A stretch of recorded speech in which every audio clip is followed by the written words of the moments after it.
Welcome in online class. I am your computer teacher. Last class के अंदर हमने chapter number 2 का topic that is variable start किया था। आज वेरिएबल से नेक्स्ट टॉपिक जो कि रूल्स फॉर नेमिंग वेरिएबल है। सबसे पहले तो आज हम ये जानने की कोशिश करेंगे कि हमें रूल्स क्यों रिक्वायर्ड होते हैं और कौन कौन से रूल किस वक्त इम्प्लीमेंट हो रहे होते हैं। आज इनकी डीपली स्टडी करते हैं। A variable name can not be more than 40 characteristics long. सबसे पहले तो आप लोगों को एक चीज़ का पता होना चाहिए। आप लोगों ने जो वेरिएबल का नाम इनिशियलाइज करवा लिया, आप लोगों ने जो वेरिएबल का नाम रख दिया, वो 40 लफ्ज़ों से ज़्यादा नहीं होना चाहिए। उसके अंदर 40 से कम अल्फाज हों या 40 होने चाहिए।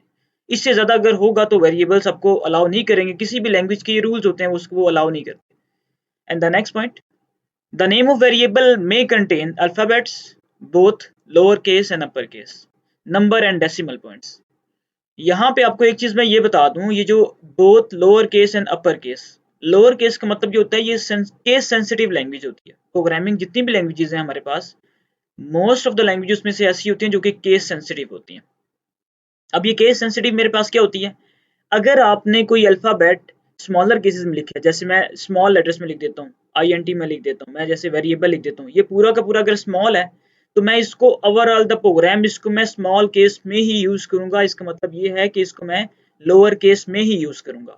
और अपर केस का मतलब ये होता है, अगर मैंने वेरिएबल का जो पूरा वर्ड है उसके एक एक वर्ड को मैंने अगर कैपिटल किया हुआ है तो ओवरऑल पूरे प्रोग्राम के अंदर उसको मैं कैपिटल ही यूज करूंगा। तो इसलिए इसको कहा गया कि that is a case sensitive language.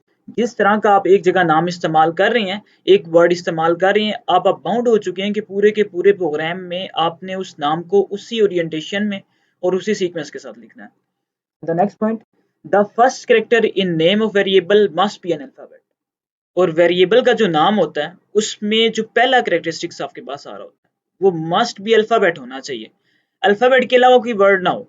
जैसे मैं इसको ब्लैंक स्पेस, हम वेरिएबल का नाम नहीं रख सकते, और मैं यहाँ पे स्टार्ट में कोई स्ट्रिंग नहीं रख सकता, एट द रेट मैं नहीं डाल सकता, मैं स्टैटिक नहीं डाल सकता। उसकी रीजन ये है कि हमें पहले से ही रूल्स बता दिए गए हैं कि अगर अल्फाबेट होगा तो तब ये नाम आपका एक्सेप्टेबल है, अदरवाइज ये एक्सेप्टेबल नहीं होगा। Point number 4, keywords. Keywords, reserved words of basic cannot be used as a variable name। ये हमारे पास हमने लेक्चर में कवर किया है एक दिन। कीवर्ड्स जो हैं, बेसिकली कीवर्ड्स और रिजर्व वर्ड्स, इनको जरा समझते हैं कि ये वर्ड्स होते क्या हैं। ऐसे लफ्ज जो कि पहले से मेमोरी के अंदर हो। मेमोरी से मुराद ये है कि कोई किसी डेवलपर ने ये वर्ड्स बना दिए गए हों। ये वर्ड कौन से हैं, जैसे if, else, for, while, do while etcetera.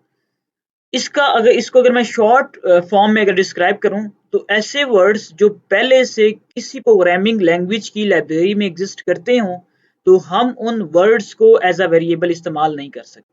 वो वर्ड्स आपके पास if, else, for, while, do while और इससे मिलते जुलते बाकी भी वर्ड्स जो हैं उनको हम वेरिएबल के नाम में इस्तेमाल नहीं कर सकते। And the point number 5, blank spaces is not allowed in variable names.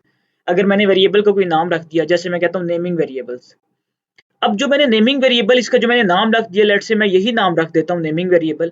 ये जो दरमियान में स्पेस आ रही है यहाँ मेरे पास, अगर ये मैं स्पेस डाल रहा हूँ अपने वेरिएबल के नाम में तो मुझे वो लैंग्वेज अलाउ ही नहीं करेगी। इसलिए वेरिएबल का नाम जब भी आप असाइन करें तो ब्लैंक स्पेसेस उसमें ना हो। अब ये लास्ट टाइम भी हमने इस चार्ट को क्लियर किया था। इस वक्त इसको दोबारा बताने की जरूरत इसलिए पेश आ रही है क्योंकि लास्ट क्लास में कुछ स्टूडेंट्स के काफी ज्यादा क्वेश्चंस थे इसके अंदर।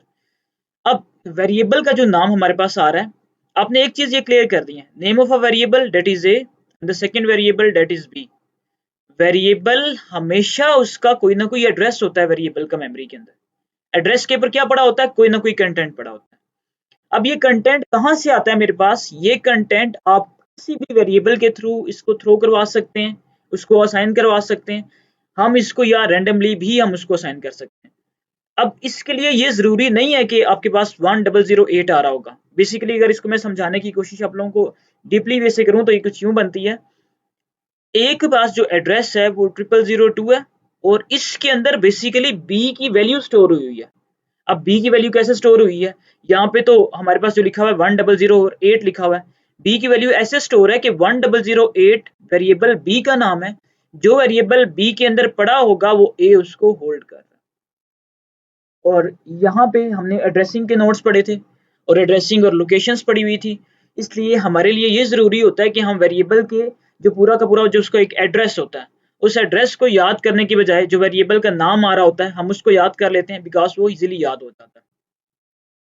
मेमोरी एड्रेसिंग, मेमोरी हमारे पास कैसे एड्रेस हो रही होती है, अगर हम मेमोरी को डिवाइड करते हैं इन टर्म्स ऑफ वेरिएबल्स, वो कैसे वहाँ डिवाइड हो रही होती है।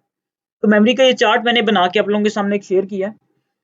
लेट्स से कि मैं यहाँ से स्टार्ट करता हूँ कि मेरे पास जो मेमोरी की जो एड्रेसिंग स्टार्ट हो रही है वो 0 से लेकर 209 तक मैंने एक इसकी सेंट्रल पॉइंट रखा है, और उससे ऑनवर्ड ये एरो लगा के मैं ये इंडिकेट करना चाह रहा हूँ कि वेरिएबल्स इससे और ज्यादा हैं, लेकिन मैंने कुछ स्पेसिफिक वेरिएबल्स यहाँ पे मार्क कर दिए हैं। अब आप लोगों ने एक चीज अपने माइंड में बिठा लेनी है, जरूरी नहीं है कि वेरिएबल हमेशा 0 से स्टार्ट होगा। ये सिर्फ समझाने की हद तक मैंने यहाँ पे 0 मार्क किया। प्रोग्रामिंग की लैंग्वेज में ये 0 नहीं होता, उसको कंप्यूटर कोई भी रैंडमली वैल्यू असाइन कर देता है। और बाज़ औक़ात ये भी ज़रूरी नहीं होता कि वेरिएबल को अगर कोई वैल्यू असाइन नहीं की गई, वो ऑटोमेटिकली कुछ लैंग्वेज तो उसको 0 असाइन करती ही करती हैं। लेकिन कुछ लैंग्वेजेस ऐसी होती हैं जो 0 असाइन करने की बजाय उसको गार्बेज वैल्यू असाइन कर देती हैं। अब ये सारा का सारा काम हमारे पास रैम में हो रहा होता है। रैम बेसिकली इन सारी चीज़ों को हैंडल कर रही होती है हमारे पास।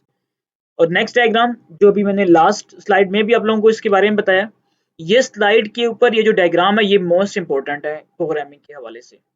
और इस प्रोग्रामिंग के इस कॉन्सेप्ट को आप लोगों के लिए ये ऐसा ही है जैसे कि आप किसी घर की अगर बुनियाद बना रहे हैं, उसकी बुनियाद बनाना ज़रूरी है, उसके ऊपर आपका घर नहीं बना सकते, तो प्रोग्रामिंग की ये सारी बेसिस हैं। आप लोगों को इन सारी बेसिस का पता होना चाहिए। लेक्चर से रिगार्डिंग अगर किसी स्टूडेंट को कोई भी इशू है तो मुझसे पूछ सकता है। अपना ख्याल रखिएगा। अल्लाह हाफिज़।